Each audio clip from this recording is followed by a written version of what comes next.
بسم اللہ الرحمن الرحیم۔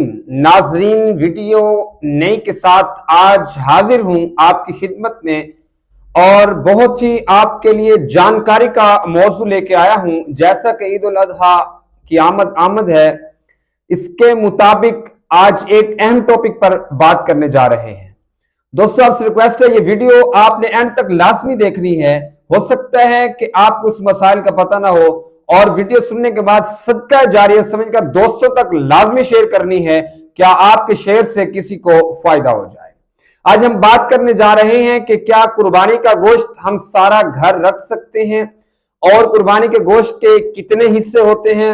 اگر ہم نے گھر میں 2 قربانیاں رکھی ہیں، بڑے جانور میں ایک حصہ رکھا ہے اور چھوٹا جانور گھر کے لیے رکھا ہے، کیا بڑے جانور کا گوشت تقسیم کر دیں اور چھوٹے جانور کا سارا گوشت ہم کیا گھر رکھ سکتے ہیں؟ اس کے لیے شرعی حکم کیا ہے؟ سب سے پہلے ہم بات کریں گے کہ قربانی کے گوشت کے کتنے حصے ہوتے ہیں۔ دیکھیے دوستو، قربانی کے گوشت کے 3 حصے ہوتے ہیں۔ سب سے پہلا حصہ خود کے لیے، اپنے گھر کے لیے۔ دوسرا حصہ گوشت کا رشتہ داروں کے لیے، عزیز و اقارب کے لیے۔ تیسرا حصہ گوشت کا مسکینوں کے لیے، محتاجوں کے لیے، یتیموں کے لیے، وہ لوگ جو پورا سال گوشت نہیں لے کر کھا سکتے، اتنا فورس نہیں ہے، اتنا ان کے پاس مال و متاع نہیں ہے کہ وہ گوشت خرید کر کھا سکیں۔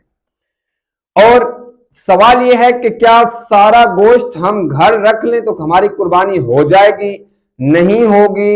اس کے لیے شرعی حکم کیا ہے؟ دیکھیں، مستحب یعنی واجب نہیں ہے کہ گوشت کو بانٹنا، واجب